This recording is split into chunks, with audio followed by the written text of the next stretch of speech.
네, 여러분 반갑습니다.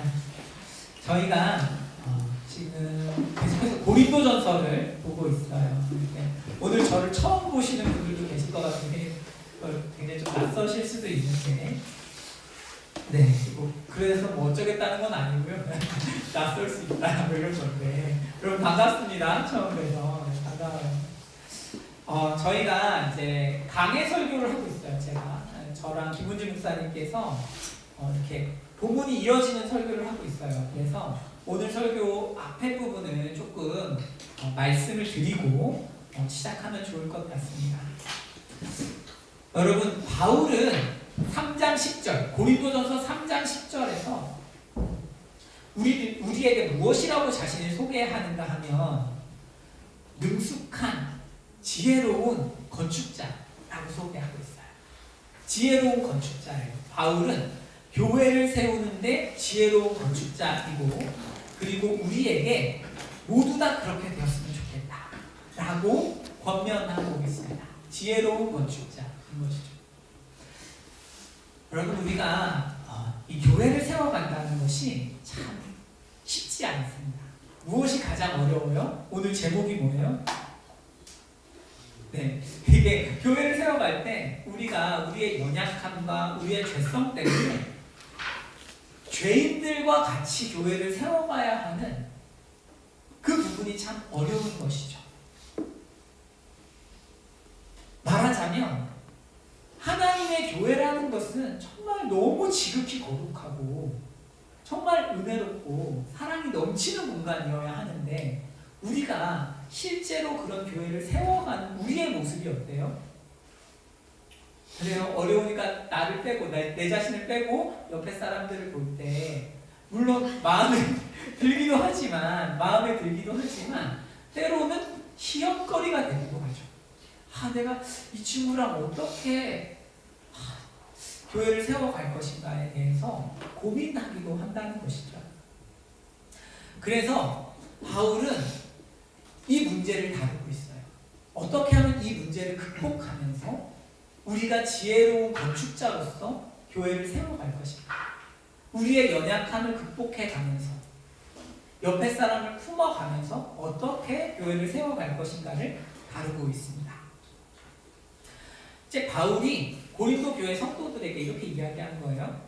너희들은 스스로 너무 잘난 척을 하고 있어. 너희들이 굉장히 지혜롭다고 생각하고 있어. 그래가지고는 지혜로운 건축자가 될 수가 없어. 그래가지고는 안 돼. 라고 3장 1절부터 9절까지 쭉 얘기를 했었어요.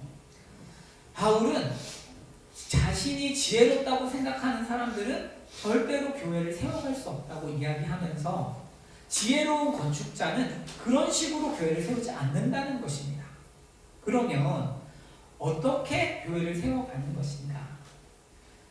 교회는 지난 시간에 마지막 날 심판을 견딜 수 있는, 말하자면 하나님의 불심판을 견딜 수 있는 영원한 재료로 교회를 지어가야 한다. 그것은 바른 동기죠. 내가 드러나려고 하는 것이 아니라 사람들에게 저 좀 봐주세요 막 이렇게 저의 희생과 헌신을 인정해 주세요, 저 이만큼 잘했어요 라고 막 외치면서 교회를 세워가는 것이 아니라 하나님의 이름을 높이기 위해서 교회를 세워가야 한다 라고 말했습니다. 자, 오늘은 그 이야기에 이어서 이제 본문이 쭉 이어지는데요, 고린도 교회의 상황에 대해서 우리가 조금 더 깊이 들여다볼 필요가 있어요. 자, 다음 한번 보실까요? 여기에 고린도 교회의 상황을 쿡이라는 학자가 이렇게 이야기했어요. 잘 한번 같이 읽어보실까요? 시작. 고린도 교회 안에서 일어나는 파벌 싸움은 적어도 부분적으로 그 문화의 관점에서 볼 때 현명하다고 판단되는 사람들과 또 세상적인 판단 기준을 통해 교회 안에 있는 다른 사람들을 판단하려는 자들의 욕망을 따라 전개되었습니다. 여러분, 이렇게 읽고도 무슨 뜻인지 모를 수 있어요. 이 문장이 조금 복잡해서. 이런 거예요. 파벌 싸움이 있었어요. 고린도 교회 안에 파벌 싸움이 있었는데 그 파벌 싸움을 만든 사람은 누구냐면 세상에서 굉장히 지혜롭다고 여겨진 사람들인 거예요. 말하자면 우리로 치면 정말 공부를 잘하는 한 뭐 교수나 학자쯤 될까요? 그런 사람이 이제 교회에서 나는 이게 맞다고 생각해 라고 이야기하고, 또 다른 곳에서 예를 들면 의사쯤 되면 우리가 공부를 잘한다고 생각하니까요. 그래서 의사가 아니야 나는 이게 맞다고 생각해, 이런 식으로 교회가 이 지혜로운 사람들을 중심으로 갈라져 있는 것입니다. 그래서 바울이 그 사람들에게 이런 말을 해요. 그 사람들에게 무엇이라고 이야기하냐면 18절입니다. 그런 사람들에게 18절 말씀에서 아무도 자신을 속이지 마라 이렇게 이야기해요. 아무도 자신을 속이지 마라. 무슨 얘기냐면 바울이 볼 때 사람들은 교회를 세워가면서 거짓말을 너무 많이 한다는 거예요. 여러분 그렇지 않아요? 저희가 교회를 세워갈 때 동기가 늘 깨끗합니까?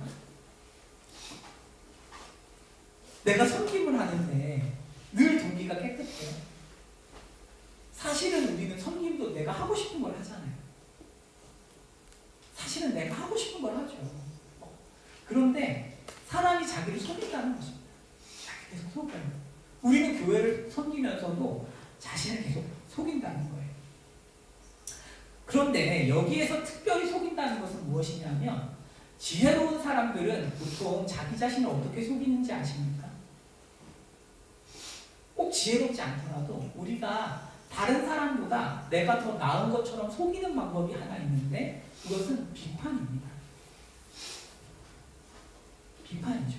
옆 사람이 하는 행동이나 태도나 연약함을 사정없이 비판하는 것이죠. 아, 저 친구 왜 저래? 저 친구 교회 와서 왜 저런 말 하는 거야? 왜 저런 판단하는 거야? 비판을 하는 것이죠. 그러면 어떻게 되냐면 비판의 본질적인 기능 중 하나가 자신의 지혜를 드러내는 기능이 있어요. 그렇죠. 우리가 대학에서 공부할 때도 비판하잖아요. 비판. 앞에 있는 학설을 비판하고 그 앞에 있는 교수님을 비판하고 전대 학자들을 비판하면서 자신의 지혜를 확인하는 거잖아요. 그러니까 우리가 누군가를 비판하면 자신이 지혜롭다는 식으로 여겨질 때가 있어요. 공동체에서도 자신의 존재감을 확보하기 위해서 가장 좋은 방법 중 하나는 비판하는 것이죠. 목소리를 높여서 목사님 이거 잘못하고 계신 것 같아요. 혹은 이 친구 이거 잘못하는 것 같아요. 비판을 하면 내 판단이 그 사람보다 나은 것처럼 드러나기 때문이죠. 고린도 교회는 그런 비판에 중독된 교회였어요. 그래서 계속 비판하는 거죠. 내가 저 사람보다 뭐가 나은지, 내가 왜 바울이 아니라 아볼로를 선택했는지, 왜 아볼로가 아니라 바울을 선택하고 바울이 아니라 아볼로를 선택했는지를 막 설명하는 것입니다. 그러니까 비판을 하다 보면 공동체가 어떻게 되겠어요? 쪼개지는 것이죠. 쪼개지는 것이죠. 그럼에도 불구하고 고린도 교회는 나는 신령해, 이 사람들은 나는 신령해 이렇게 이야기하고 있으니까 뭐예요? 그게 속이는 것이죠. 자기 자신을 속이는 것입니다. 여러분 어려운 이야기가 아니에요. 우리는 다른 사람을 막 비판하면서 자기가 신앙생활을 잘하고 있다고 생각할 수 있어요. 그것이 자기 기만입니다. 여기서 이야기합니다. 내가 공동체 생활을 해요. 내가 삶을 살아요. 그런데 계속 비판을 해요. 계속. 다 모든 게 마음에 들지 않아요. 그러면서 이 세상에서 나만 잘 봤어. 그게 바울이 볼 때는 그게 자기 기만이라는 것입니다. 너 스스로를 속이고 있어. 하나님의 방식이 아니야. 그것은 나무나 풀이나 짚으로 성전과 너의 인생을 짓는 것이야 라고 말하는 중이죠. 그래서 바울이 무슨 얘기를 하냐면 이 세상에서 지혜가 있는 줄로 생각하면 어리석은 자가 되면 좋아 라고 이야기해요. 왜냐하면 여러분 19절 20절 한번 보실까요? 19, 20절 보시면 한번 읽어보겠습니다. 시작. 이 세상 지혜는 하나님께 어리석은 것이니 기록된 바와 하나님은 지혜가 좋아하여 자기께 빠지게 하시니라 하였고 또 주께서 지혜 있는 자들의 생각을 헛것으로 하신다 하셨느니라. 말하자면 세상 사람들이 우리가 교회에서 내가 잘났어, 대해서 막 비판해요. 그러면서 자기 방식을 추구해요. 그럼 어떻게 되냐면 여기서 얘기하는 게 뭐예요? 자기 꾀에 빠지게 하시고 생각을 헛것으로 하신다는 것은 열매가 없다는 뜻입니다. 그런 사람의 신앙생활은 절대 열매가 없다. 사랑하는 성도 여러분, 저는 수많은 청년들이 왜 그렇게 신앙생활에 많은 시간과 에너지를 쓰고 공동체 생활을 함에도 불구하고 열매가 없는지를 알고 있어요. 성경이 지금 얘기하는 거죠. 우리는 사실 너무나 많은 경우에 열매가 없어요. 이제 우리가 12월을 바라보고 있습니다. 1월에 비해서 많은 열매가 맺혀야 하잖아요. 우리가 예배만 해도 몇 번을 드렸습니까? 모임만 해도 수십 번을 했는데 과연 풍성한 열매가 내 삶에 있는가? 없다면 그 이유가 무엇인가? 라고 한다면 오늘 성경은 비판하고 있기 때문이다. 자기 자신을 속이기 때문이다. 라고 우리에게 말하고 있는 것입니다. 여러분, 이렇게 교만한 사람, 자신의 판단을 너무 지나치게 믿는 사람에 관해서 잠언도 굉장히 경계하고 있어요. 여러분, 이건 한번 봐주시면 좋을 것 같은데 잠언 26장 6절입니다. 한번 읽어보실까요? 시작. 미련한 자 편에 비별하는 것은 자기의 발을 베어버림과 회를 받음과 같으니라. 저는 자의 다리는 힘없이 달렸나니 미련한 자의 입의 잠언도 그러하니라. 장인이 온갖 것을 만들지라도 미련한 자를 고용하는 것은 지나가는 행인을 고용함과 같으니라. 여러분, 거의 그 잠언 26장은 그 미련한 자 혐오죠. 그러니까 미련한 자는 절대 안 돼, 이런 얘기예요. 미련한 자는 잠언에서 하나님 말씀에 불순종을 반복적으로 하는 사람 말하는데, 미련한 사람은 어떤 사람이에요? 미련한 사람, 하나님 말씀을 의도적으로 고의적으로 계속 거부하는 사람에게는 연락도 하지 말라는 거예요. 왜? 그 사람 입에서 무슨 선한 게 나오겠냐. 그리고 또 뭐 있어요? 여기 저는 자의 발이 힘없이 달렸잖아요. 그러니까 다리가 힘없는 것처럼 미련한 사람이 막 지혜로운 척 말을 하면 어떻게 돼요? 아무 힘이 없다는 거죠. 그리고 장인이 막 열심히 아무렇게나 정말 좋은 것들을 만든다고 해도 미련한 자를 고용하면 소용이 없다는 거죠. 일이 망가진다는 거죠. 그러니까 미련한 자랑은 절대 안 되는 거예요. 미련한 자랑 인생을 같이 갈 수가 없는 거예요. 그런데 성경은 이 사람보다 더 심각한 사람이 있다는 거예요. 12절입니다. 한번 같이 읽어보실까요? 시작. 내가 스스로 지혜롭게 여기는 자를 보느냐 그보다 미련한 자에게 오히려 희망이 있느니라. 여러분, 얼마나 심각한지 아시겠죠? 내가 잘났어.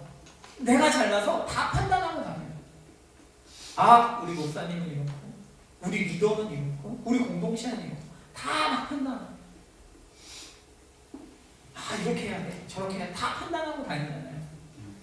그럼 어떻게 되는 거예요? 미련한 자보다 더 심각한 거예요. 더 심각해. 성경은 그렇게 이야기하는 거죠. 그래서 여러분, 우리가 자기의 판단을 신뢰하는 사람들은 절대로 교회를 세워가는 성전을 짓는 전문가가 될 수 없습니다. 성전 건축의 전문가, 지혜로운 건축가가 절대 될 수 없는 것이죠. 우리를 하나님께서 부르신 이유는 교회를 세우시기 위해서예요. 우리의 삶과 우리가 속한 교회에서. 그게 우리가 사는 이유예요. 그런데 기능을 못하게 되는 것이죠. 아예 기능을 못해요. 아무리 열심히 해도. 이게 무서운 것이죠.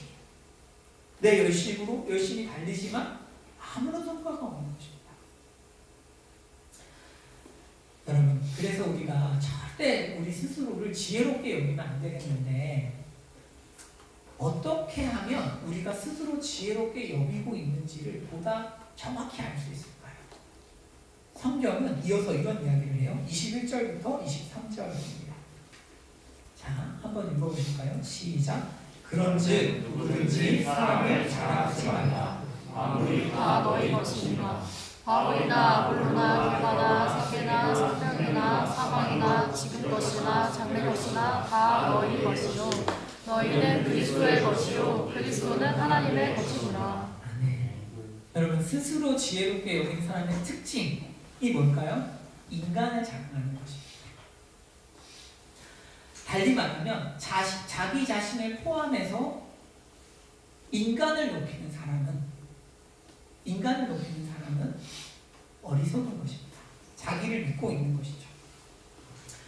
고린도 교회는 소수의 지혜로운 사람들이, 우리로 치면 의사, 변호사, 판사, 교수, 탁월한 석학들, 이런 사람들이 이렇게 세상의 가치를 가지고 사역자를 이렇게 본 것입니다. 보고 바울은 좋고 아볼로는 별로야. 우리 바울 파로 간다. 이렇게 한 거죠. 바울만 진짜 참사역자고 아볼로는 아니야. 근데 또 다른 한편에서는 세상의 가치를 기준으로 보니까 아볼로가 좀 더 나은 거예요. 이제 아볼로가 더 나아. 이런 식으로 사람을 자랑하는 것입니다. 여기에서 사람을 자랑한다는 것은 그래서 자기의 판단을 엄청나게 신뢰하고 자기가 세상의 가치와 기준을 가지고 선호하는 목사나 혹은 싫어하는 목사를 만들어내는 것이죠. 여러분, 그런 사람이 목사에게만 그러겠습니까? 그렇지 않죠. 모든 사람을 볼 때 그렇게 할 것입니다. 자기 나름의 교회 안에서의 분명한 기준이 있고 이 기준을 충족시키지 못하는 사람은 아닌 것입니다. 내 편에 들어오지 못하는 것이고 나의 교회에 들어오지 못하는 것이고 그것이 고린도 교회가 말하는 사람을 자랑하는 것이었습니다. 우리도 그런 것이죠. 세상의 기준과 세상의 가치를 가지고 저 목사님은 공부를 잘해. 내 스타일이야. 하지만 저 목사님은 좀 아닌 것 같아. 정 목사님은 키가 작아. 싫어. 키 작은 스타일은 별로예요. 저도 별로예요. 네. 장난이에요. 웃으라고 하면 웃으라고 갑자기 밖으로 받지 마세요. 자, 근데 그런 거죠. 그런 식으로 내 기준을 가지고 이렇게 사람을 높이거나 깎아내리는 것입니다. 그러면 그 중심에는 뭐가 있어요? 내가 있는 것이죠. 내 판단이 있는 것이죠. 여러분, 만약에 제가 성도님들 볼 때, 여러분들 교회에 오셨는데 목사가 성도들을 볼 때 세상 가치를 기준으로 이렇게 본다면 어떻게 느끼시겠어요? 그 목사입니까? 좀 그렇죠. 그래도 목사긴 목사겠지만 좋은 목사는 아니겠죠. 무슨 얘기냐면 세상적인 가치를 기준으로 판단하는 사람은 늘 사람을 지나치게 높이거나 지나치게 깎아내리는 거예요. 그러면서 내 편을 만들고 남의 편을 만드는 그런 행동을 한다는 것이죠. 그래서 우리가 스스로 지혜롭게 여기는지는 이렇게 판단해 볼 수 있어요. 나는 나의 판단을 얼마나 신뢰하는가 라고 할 때 주위 사람들을 보면서 내가 얼마나 분류하고 있는가, 나는 얼마나 저 사람들을 분류하고 있는가, 내가 어떤 사람을 좋은 사람 혹은 나쁜 사람이라고 판단했다면 그 기준이 과연 세상의 기준은 아니었나, 이런 것이 내가 스스로를 지혜롭게 여기는지 아닌지를 볼 수 있는 것이죠. 바울은 지금 그럴 필요가 없다는 것입니다. 스스로 지혜롭게 여기는 사람은 그렇게 하겠지만 고린도 성도들은 그럴 필요가 없어요. 왜냐하면 만물이 다 고린도 성도들의 것이기 때문입니다. 고린도 교회는 이런 얘기를 했어요. 나는 바울 편이야. 나는 누구누구 편이야. 혹시 여러분 중에도 그런 분이 계실지 모르겠습니다. 나는 누구누구 목사님만 좋아. 하지만 여기에서 말하는 건 무엇이냐면 다 너희 것이라는 것이죠. 바울도 아볼로도 게바도 다 너희 거예요. 다 고린도 교회 성도들을 위해서 하나님이 준비한 사역자들이라는 것입니다. 다 우리의 신앙적인 영적인 성장을 위해 하나님이 가장 적절한 목사님들과 사역자들, 순장들을 또 리더들을 보내주셨다는 것입니다. 예비하셨어요. 그래서 그런 사람들은 무엇을 하냐면 배우려고 하는 것입니다. 그래, 모든 사람들이 하나님이 나에게 주신 모든 것들이 사실은 나의 영적인 성장, 하나님을 닮아가는 데 있어서 너무너무 필요했구나. 여러분, 마음에 드는 사역자와만 시간을 보낸다고 해서 좋은 성도 되지 않습니다. 때로는 나와 맞지 않는 사역자도 겪어야 돼요. 왜? 그러면서 깎이니까, 사람이. 나랑 다르니까. 하나님은 그렇게 우리를 사랑하시고 예뻐하시는 거죠. 제가 얼마 전에, 며칠 전에 그 월요일날 인스타에 김문진 목사님과 저의 그 MBTI를 올렸어요. 저희 MBTI가 제가 INTP고 김문진 목사님 ESFJ거든요. 8개를 저희가 드래곤볼 다 모았어요. 가영자님 웃어주세요. 그러지 말고. 비웃지 말고. 자, 그런데 그런 거죠. 그러니까 저는 사실 별로 다르다고 생각을 해본 적이 없거든요. 근데 얼마 전에 한 자매랑 이제 신방을 하는데 한 자매가 목사님들은 하나부터 처음부터 끝까지 다 달라요. 두 분이 다 다르대. 저는 그렇게 생각 안 하고 조금 충격을 받았어요. 그런데 제가 어떤 말씀 드리고 싶냐면 하나님께서는 사람 한 명으로는 불완전하기 때문에 다양한 사역자들을 주시고 그 가운데에 여러분들과 관계를 맺으면서 성도들을 성장시켜 가기를 원하시는 것이죠. 그래서 개별적인 선호가 있을 수는 있지만 사람이니까. 하지만 그것과는 별개로 하나님께서 나를 위해 예비하신 사역자라는 것은 결코 변하지 않는 것입니다. 자, 그뿐만이 아니에요. 여러분 여기 뒤에 보시면 생명, 사망, 지금 것은 현재거든요. 현재, 장래 것은 미래예요. 말하자면 지금 바울은 생명을 주신 이유, 죽음을 주신 이유, 그리고 현재 우리가 처한 상황 모두도 미래에 다가올 그 모든 것들도 성도의 성장을 위해서라는 것입니다. 우리가 처한 인생의 알파와 오메가 전부가 성도로 하여금 하나님을 닮아가도록 예비하신 그런 상황들, 그런 현실들이라는 것이죠. 사랑하는 여러분, 이 시간에 우리는 어떻습니까? 마음에 들지 않는 상황을 경험하실 때 배우려고 하십니까? 주님을 닮아가려고 하십니까?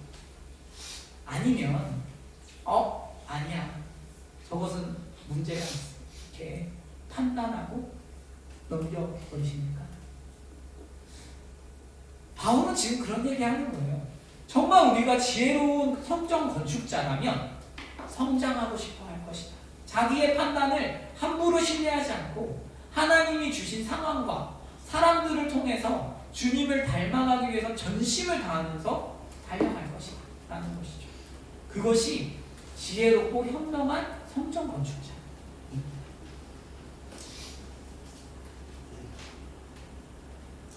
만약에 자신의 지혜를 신뢰하는 사람은 자기 나름대로 현실을 판단하고 평가하면서 이것은 별로고 이것은 좋고 하면서 시사선택하면서 성장을 멈추게 되는 것이죠. 아까 보셨지만 열매가 없어요. 열매가 없는 것입니다. 세상은 예리하게 비판하고 문제를 분석하는 것을 무엇이라고 부르냐면 지혜라고 부릅니다. 그것이 세상이 말하는 지혜죠. 딱 보고 삐빅해가지고 이게 문제야, 이게 문제의 원인이야, 이렇게 해야 돼 하면 와, 지혜로운 사람이구나 이런 생각을 하지만 현실에서 하나님은 그렇게 하지 않으신다는 것입니다. 그렇다기보다는 있는 사람들을 품고 내게 주어진 상황들을 품고 견디면서 성장하려고 할 때 좋은 성전 건축자가 된다는 것이죠. 그래서 우리가 이 개념을 헷갈리면 안 되겠어요. 성경에서 말하는 지혜는 품는 것입니다. 연약함을 품는 것입니다. 세상이 말하는 지혜는 비판하는 것입니다.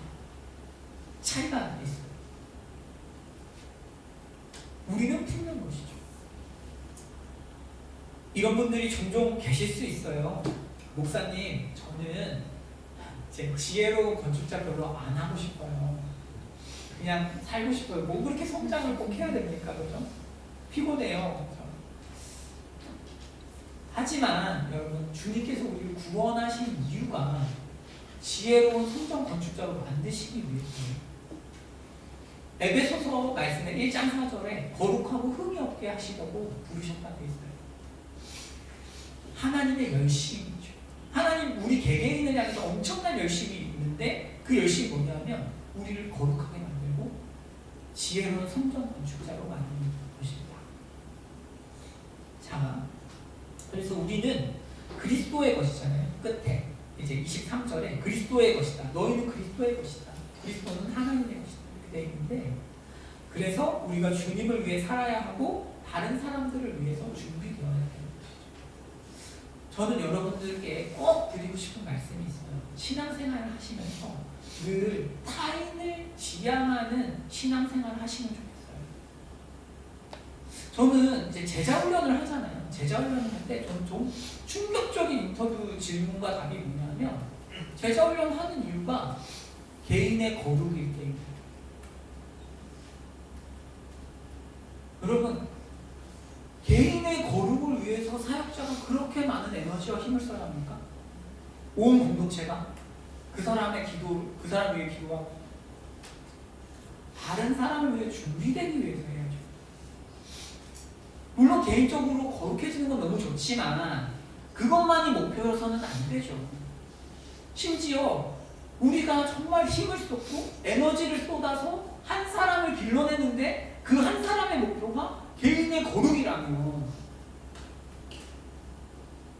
그 수준에 멈춘다면 무서운 건 아닙니까? 당연히 다른 사람을 섬기는 데까지 시선이 미쳐야 됩니다. 그래서 우리가 그리스도의 것이기 때문에 다른 사람을 위해서 준비되어야 되죠. 자, 이어서 여러분, 좋은 성전 건축자라면 두 가지 특징을 가집니다. 두 가지 특징. 이제 이어서 두 가지 특징을 이야기할 건데요. 첫 번째 특징은, 그러니까 지금까지 한 얘기는 좋은 성전 건축자는 누구예요? 배우려는 사람이에요. 그렇죠? 배우려는 사람. 배우려는 사람이고, 이제 두 가지 특징이 이어서 나오는데, 첫 번째는 주위 사람들을 평가하는 기준이 달라요. 좋은 성전 건축자는 4장 1절 2절입니다. 우리 같이 한번 읽어보실까요? 시작. 사람이 우리를 그리스도의 이름으로 하나님의 이름을 강자로 여길지어다. 그리고 맡은 자에게 구할 것은 충성이라. 아멘. 여러분, 여기서 좁게는 사역자의 정체성을 다루고 있는데 1, 2절은 사실은 바울이 얘기하는 사역자는 성전 건축자이기 때문에 넓게 보면 모든 성도예요. 모든 성도. 모든 성도들은 어떤 사람이냐 하면 그리스도의 일꾼이에요. 그리스도의 일꾼. 그리스도의 일꾼이고 그 사람들한테 뭘 요구합니까? 충성을 요구합니다. 충성입니다. 우리가 영원한 관점을 가지고 주의 마지막 날을 바라보면서 성전을 건축해가고 우리 인생을 살아간다고 할 때 우리는 주위 사람을 세상에서의 업적으로 판단하지 않게 됩니다. 그 사람의 재능과 은사 그것만을 보고 판단하지 않게 되는 것이죠. 정말 탁월한 성전 건축자는 같이 성전을 지어가는 사람들을 향해서 충성을 요구합니다. 그 사람의 결과를 요구하지 않아요. 교회 생활을 하다 보면 어떤 분들은 사역자의 재능을 가지고 은사를 가지고 사역자의 꿈을 나누는 경우가 많습니다. 어떤 사역자는 굉장히 부흥시킨 좋은 사역자, 어떤 사역자는 뭐 그냥 별다른 성과를 내지 못한 사역자. 하나님께서 주신 은사가 별로 사람들에게 통하지 않는 은사인 목사님들도 계십니다. 살다 보면 목사여서 앞에 서야 하지만 사실 말씀이 능숙하지 않고 뭔가 집을 고치거나 뭐 이런 거에 능숙한 사람들도 있는 거죠. 그러다 보니까 사역자를 향해서도 우리는 재능이나 은사를 가지고 평가하는 경우가 많아요. 저 목사님은 저래서 좋고 좀 더 좋은 목사 같고. 하지만 성경이 이야기하는 것은 충성이라는 것입니다. 우리가 교회를 섬기는 사람, 특별히 여기서 사역자인데 사역자들에게 요구해야 하는 것은 충성입니다. 그 사람의 어떤 탁월한 은사라기보다는 충성이죠. 여러분 교회에서 여러분들은 사역자를 어떻게 바라보고 계십니까? 어떠세요? 때로는 정말 충성하지 않는 교회가 있을 수도 있어요. 그러나 또 어떤 때로는 정말 열심히 사역하시는데도 불구하고 내 마음에 차지 않는, 나와 방향이나 결이나 이런 것들이 달라서 내 마음에 차지 않는 그런 사역자를 만나기도 합니다. 그리고 그런 사역자를 그냥 마음에서 밀어내기도 하죠. 하나님께서는 그래서는 안 된다는 것입니다. 그래서는 좋은 성전 건축자라고 했어요. 좋은 성전 건축자는 어떤 사람이에요? 충성하는지 여부를 바라보는 사람이죠. 우리가 어떤 팀사역을 하거나 교회를 섬기다 보면 열심히 하는데 불구하고 힘들게 하는 사람들이 있어요. 성향이 달라서. 충성하는데 그 충성의 방향이나 결과가 내 마음에 들지 않아서 사람을 밀어낼 때도 있어요. 성경은 그러지 말라는 것입니다. 그 사람이 충성한다면 비록 결과가 그다지 만족스럽지 않더라도 품고 같이 가라는 것이죠. 그것이 하나님의 지혜죠. 연약함을 품고. 사람은 여러분 완전할 수 없습니다. 어느 순간에도 우리도 완전하지 않아요. 종종 물어보세요. 형제들, 그 자매분이 어떤 형제가 좋은 형제고 어떤 자매가 좋은 자매입니까? 이렇게 물어보세요. 근데 저는 무슨 생각이 드냐면 어차피 또 자기가 원하는 딸이 있으면서 왜 물어볼까? 죄송합니다. 그렇지 않아요. 자, 근데 좋은 사람이라는 것은 딱 지금 사진을 딱 찍어가지고 좋은 사람이라고 우리가 알 수 있을까요? 저는 그렇지는 않을 것 같아요. 그렇다기보다는 이렇게 시간을 딱 끊어서 한 1년이면 1년, 2년이면 2년 끊어서 이 사람이 정말 성장하고 있는가? 이 사람이 정말 하나님 앞에서 진심인가? 이런 것들을 확인할 때 우리가 이 사람은 좋은 사람이구나 라는 것을 알 수 있을 것 같아요. 그러니까 말하자면 어떤 사람이 충성하고 배워가면서 성장할 때 우리는 그 사람을 좋은 사람, 탁월한 사람, 충성스러운 일꾼이라고 부르는 것이죠. 하지만 그 사람의 지금 현재만 딱 떼서 이 사람은 이게 연약해, 별로야 이렇게 하는 것은 좋지 않다는 것입니다. 그것은 우리가 사람을 평가하는 기준일 수 없다는 것이죠. 자, 그리고 두 번째 변화가 있어요. 두 번째 특징, 지혜로운 성전 건축자의 두 번째 특징은 무엇이냐면 비판에 조금은 자유해진다는 거죠. 자, 3절 4절입니다. 한번 읽어보실까요? 시작. 너희에게나 다른 사람에게나 판단받는 것이 내게는 매우 작은 일이라. 나도 나를 판단하지 아니하노니 내가 속이나지 못하나 이로 말미암아 어렵다 어렵지 못하노라. 다만 나를 심판하시기는 주시노라. 아멘. 이제 판단에 관한 이야기가 나오죠. 여러분 1, 2절은 우리가 다른 사람을 향해서 판단하는 것을 가르쳤다면 3절부터 5절은 다른 사람이 나를 향해 판단할 때 어떻게 반응할 것인지에 대한 이야기예요. 성전을 건축하는 삶은, 교회에서 공동체의 삶은 어떤 삶이에요? 공적인 삶이죠. 사적이지 않죠. 공개되잖아요. 우리의 판단과 선택과 헌신, 공적인 삶이기 때문에 사람들이 그 모습과 판단과 어떤 헌신을 보고 말이 많죠. 왜 이래? 부터 시작해서 말이 많아요. 잘한다, 못한다, 말이 많아요. 비판을 하는 것이죠. 여러분, 이 지혜로운 성전 건축자는 그러면 비판에 어떻게 반응할까요? 3절을 다시 한번 조금 좋은 버전으로 볼게요. 자, 하지만 내가 여러분에게 판단을 받든지 사람들의 법정에서 심판을 받든지 라는 뜻이에요. 원문을 직역하면. 말하자면 여러분, 어떤 때는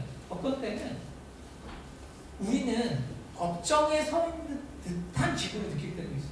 공동체를 섬기다 보면. 지금 바울이 그런 거죠. 지금 고린도 교회는 바울의 일거수일투족, 스쳐 지나가면서 했던 말 이런 걸 다 기억해서 바울의 죄가를 따지고 있는 것이에요. 너 이거 잘못했잖아. 마치 법정에서 검사가 이렇게 다 리스트를 작성해서 증거를 막 보여주는 것처럼 바울은 지금 자기가 심판당하는 기분이 드는 것이에요. 자기가 법정에 서 있는 듯한 그런 기분이 드는 거예요. 얼마나 그 어떤 증거들이 구체적이고 얼마나 매서웠던지 바울은 그런 기분을 느끼는 것이죠. 우리도 그렇죠.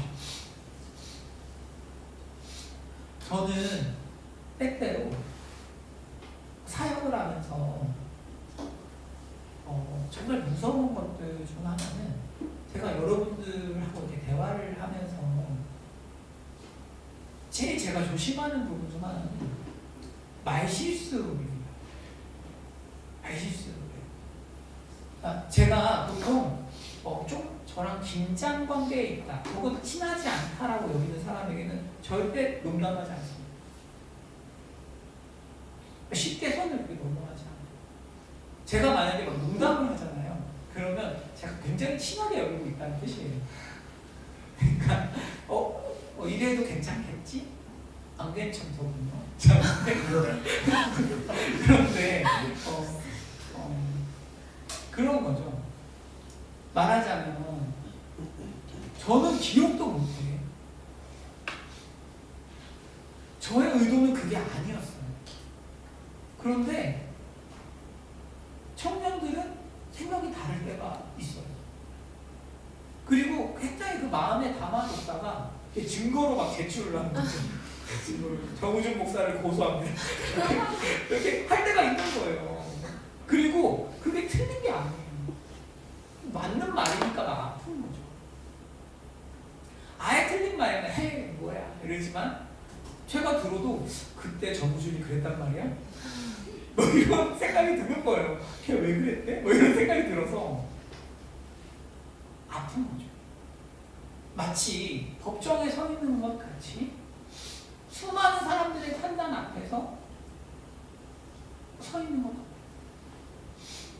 아마 공동체의 탑 리더십이나 순장으로 섬겨보신 분들은 아실 거예요. 왜 별것도 아닌데 이렇게 성질을 내는 거지? 이게 비판할 일인가? 이해할 수 없지만 그러나 또 한편으로 이해가 가는 그런 일들을 우리가 경험하는 거죠. 만약 여러분 그런 경험을 하신 분이 계시다면 제가 좀 위로해드리고 싶어요. 첫 번째는 설거지를 하지 않는 사람은 접시를 빼지 않아요. 공동체를 섬기지 않는 사람은 비판당할 이유가 없어요. 수련회를 준비하지 않은 사람은 피드백을 받지 않습니다. 수련회 준비팀은 피드백을 받죠. 저는 이번에 얼마나 놀랐는지 몰라요. 그 질문지를 보고. 아니, 설교 피드백이 있단 말이야? 제가 순간 보고 무섭다 이런 생각하면서 네, 결과는 말하지 않겠습니다. 근데 그렇죠. 설거지를 하지 않으면 접시를 빼지 않아요. 우리는 공동체를 섬기기 때문에 실수도 하고 때로는 패배도 하고 어떤 열패감을 느끼기도 하고 공격을 당하기도 하는 것이죠. 바울은 우리에게 이렇게 이야기하는 것입니다. 그것은 나에게 조금도 대수롭지 않은 일이다. 조금도 대수롭지 않은 일이다. 왜 그럴까요? 영원을 바라보기 때문이죠. 바울은 지금 여러분 보세요. 사람들의 법정이라는 말은 직역하면 사람들의 날이거든요. 무슨 얘기냐면 사람들의 날, 밝으니까 날이라는 단어를 법정으로도 써요. 그러니까 날은 밝잖아요. 밤 말고 낮이. 그렇죠? 그러니까 사람들의 날이 사람들의 법정으로 번역이 된 건데 이 사람들의 날은 고린도전서가 앞에서 이야기하는 주의 날과 대조돼요. 무슨 얘기냐면 바울은 주의 날이 오면 마지막 날 그의 날이 오면 드러날 거야. 막 이렇게 이야기하잖아요. 그러니까 바울은 사람들의 그 중간중간 지점에서 일어나는 평가를 그냥 지나간다는 것입니다. 바울은 지금 누구에게 집중하고 있어요? 하나님에게 집중하는 것이죠. 주님께 집중하는 것입니다. 주의 날에 받을 평가에 집중하는 것이죠. 그리고 온 삶을 다해서 달려가고 있습니다. 그렇기 때문에 어떤 의미에서는 사람들의 평가라는 것이 물론 우리가 전체적인 피드백이나 이런 걸 받으면서 쭉 성장해 가야 하지만 거기에 절대적으로 휘둘릴 필요는 또한 없는 것이죠. 때로는 우리의 영혼을 너무 무겁게 하는 피드백들이 있어요. 살다 보면 그런 것들은 그냥 주님께 맡기십시오. 그냥 대수롭지 않게 여기십시오.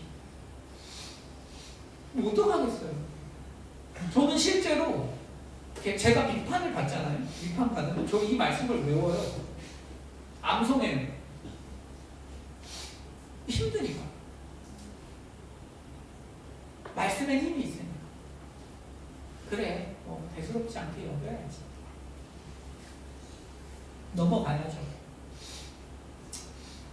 고린도 교회가 이러이러한 행동과 말을 고려할 때 바울 당신은 실격이야 라고 이야기할 때 바울은 그 말을 대수롭지 않게 넘어갔습니다. 이것은 그 상황 자체를 우습게 여겼다는 뜻이 아니라 그 비판을 완전히 자기의 어떤 정체성으로 받아들이지 않았다는 의미겠죠. 그래서 바울은 비판을 영원한 삶의 시선을 고정함으로써 이길 수 있었어요. 사람들의 비판이라는 것은 우리에게 지금도 끝없이 흘러 들어오고 있는 하나의 어떤 공격과도 같습니다. 공동체에서 누군가 우리 비판하지 않더라도 우리 세상에 나가면 수많은 비판에 시달리죠. 그렇지 않나요? 누가 그렇게 직접 물어본 것도 아닌데 나 원하는 대학에 못 갔어. 그러면 자기도 모르게 비판당하는 것 같아요. 뭔가 세상이 나를 비판하는 것 같아요. 내 인생을 향해서. 너 왜 그 지점에 있어? 세상이 늘 그런 걸 물어보잖아요. 자네, 당신 나이에 그 위치, 그 직장, 그 학교가 맞아? 계속 비판하잖아요. 그 비판을 여러분 어떻게 여기고 계십니까? 성경은 대수롭지 않게 여기라고 하는 것입니다. 그리고 영원한 나라를 바라보면서 달려가라고 하는 것이죠. 별것 아닙니다, 여러분. 정말로 별것 아니에요. 이 세상에서 여러분 어떠한 비판이 있고 어떠한 무엇이 있든지 사실 그리스도 안에서 여러분 아무것도 아닙니다. 예수 그리스도 안에서 남는 것은 영원한 것들이고 교회를 섬기고 하나님을 섬기고 주를 위해 산 것이 남는 것이지 우리의 세상적인 조건이 남는 건 아니고 사람들의 비판이 남는 건 아니에요. 심지어 나를 그렇게 인정했던 인정과 칭찬이 남는 것도 아닙니다. 주님의 인정만이 남는 것이죠. 인간의 법정은 자기 마음대로 판단하지만 바울은 그래서 신경 쓰지 않는 것이죠. 바울은 정말 우리를 향한 참된 평가는 오직 주님만 내릴 수 있다는 걸 알고 있었고 그 평가는 여러분 놀랍게도 잔인하지 않습니다. 그 평가는 우리가 못 따라갈 정도로 잔인하지 않아요. 자, 한번 5절 보실까요? 5절 한번 같이 읽어보시죠. 시작. 그러므로 내가 이르기전 곧 주께서 오시기까지 어떤 것도 판단하지 말라. 그가 어둠에 감추인 것들을 드러내고 마음의 뜻을 나타내시리니 그때 각 사람에게 하나님으로부터 칭찬이 있으리라. 아멘. 여러분 5절에서 바울이 끝에 뭐라고 지금 이야기합니까? 칭찬이 있을 것이다. 칭찬이 있다는 거죠. 바울은 칭찬을 기대합니다. 사람들의 수많은 비판과 수많은 공격 앞에서 하나님의 칭찬을 기대합니다. 왜 그럴까요? 바울이 완벽해서가 아니고 바울이 믿는 하나님이 너무나 은혜로운 하나님이시기 때문이죠. 여러분, 우리가 믿는 하나님은 지극히 은혜로우신 분이에요. 그리스도께서 이 땅에 오셔서 인간의 몸으로 오셔서 30년을 사시고 3년 동안 공생애를 하셔서 십자가에 매달리셨어요. 이것은 무엇을 의미하는가 하면 예수님께서 이 땅에 오셔서 율법이 요구하는 모든 의를 다 이루신 거예요. 그래서 십자가에서 우리의 죄는 예수님께 전가되었고 예수님이 이 땅에 오셔서 율법을 100% 지킨 그 모든 것은 우리에게 전가되었습니다. 그래서 이제 어떤 일이 벌어지는가 하면 예수 그리스도 안에 있는 우리에게는 하나님께서 은혜로 우리의 섬김과 우리의 헌신을 덮어서 받으세요. 이전에는 그러지 않았어요. 하지만 이제 우리가 예수님 안에 있기 때문에 우리가 헌신한 것들을 예수님께서 어떻게 받으세요? 100점으로 받으세요. 우리가 헌신하면서 잘못했던 것들은 용서해 주시고 우리가 주님을 섬기기 위해서 애썼던 것들은 3점, 4점 이러지 않겠어요? 우리가 주님 앞에서 100점 만점이라고 하면 우리의 섬김은 몇 점이나 되겠습니까? 그런데 그것을 주님은 100점으로 받으시는 거죠. 왜? 주님은 은혜로 받으시는 거예요. 우리가 섬김을 할 때 다 바른 동기로 하지 않아요. 섬김을 할 때 하나님이 원하시는 만큼 우리가 그 정도에 도달하지 못해요. 주님이 원하시는 만큼 설교로 말씀을 풀어낸 적이 한 번도 없고 앞으로도 없을 거예요. 교회를 섬긴다는 것은 그런 것입니다. 그러나 그 부족함을 주님은 100점으로 받으시는 거죠. 받으시고 거기에 상급을 주십니다. 그래서 바울은 감히 칭찬을 기대하는 것입니다. 사랑하는 청년 여러분, 하나님을 우리가 주로 삼고 달려간다는 것은 상급을 기대할 수 있는 삶입니다. 그래서 목사님 지난주에는 동기가 깨끗해져야 한다고 그거랑 다른 차원입니다. 다른 차원. 그래서 동기가 물론 깨끗해져야 하지만 그것과 별개의 차원에서 부족한 동기도 받으신다는 거죠. 사람들은 잔인해요. 그래서 우리도 모르게 하나님의 호의적인 눈을 잊어버려요. 하나님이 얼마나 호의적으로 우리를 바라보시는지에 대해서 우리는 사실 잊어버리고 사는 것입니다. 왜? 사람들이 그렇게 비난해요. 사람들은 늘 우리의 어떤 헌신이 부족하다고 하고 언제나 너의 동기가 조금 문제라고 하고 조금 더 잘할 수 있지 않았냐고 합니다. 하나님도 그렇게 보실 것처럼 생각해요. 성경은 무엇이라고 해요? 아니라는 것입니다. 하나님은 우리의 부족한 그 모든 것을 기쁘게 받으세요. 은혜로. 우리 예배에 나오실 때 여러분 예배를 되게 막 갈망해서 나오셔야만 은혜를 받으시던가요? 그렇지 않죠. 때로는 억지로 와요. 하나님은 그 예배를 받으시잖아요. 우리가 믿는 하나님은 엄청나게 구하신 분이에요. 그렇기 때문에 바울은 칭찬을 기대하는 것입니다. 자, 이를 알기 때문에 바울은 삶의 마지막에 다음처럼 고백합니다. 디모데후서 4장 8절 말씀 같이 읽어보실까요? 시작. 이제 프로는 나를 위하여 그의 면류관이 예배하였으므로 주 곧 의로우신 재판장이 그날에 의를 주실 것이며 내게만 아니라 주의 나타나심을 사모하는 모든 자에게 이르리라. 여기에서 이제 후로는 나를 위하여 의의 면류관이 예배되었다 라고 말하면서 무엇이라고요? 주의 나타나심을 사모하는 모든 자. 무슨 얘기예요? 마지막 날을 바라보면서 성전을 건축하고 있는 그 모든 성전 건축자들, 지혜로운 성전 건축자들에게 의의 면류관이 예비되어 있다는 것이죠. 우리를 향해서 하나님께서 예비하고 계신 것입니다. 하나님을 섬기는 것에는 엄청난 상급이 있어요. 그것이 우리가 살면서 현세에서 때마다 필요할 때마다 그 상급을 또한 여러분들이 경험하게 되실 것을 또 제가 확신해요. 우리가 삶이 어려울 때마다 하나님은 우리가 주님을 섬기고 주님을 사랑했던 것을 기억하시고 우리를 은혜로 늘 구해 주시죠. 그리고 뿐만 아니라 영원한 세계에서도 우리를 위해서 큰 상급들을 예비해 놓으셨습니다. 우리의 부족한 섬김에도 불구하고요. 주님은 우리가 순종하고 포기하고 헌신한 것들을 쉽게 여기지 않으시는 것이죠.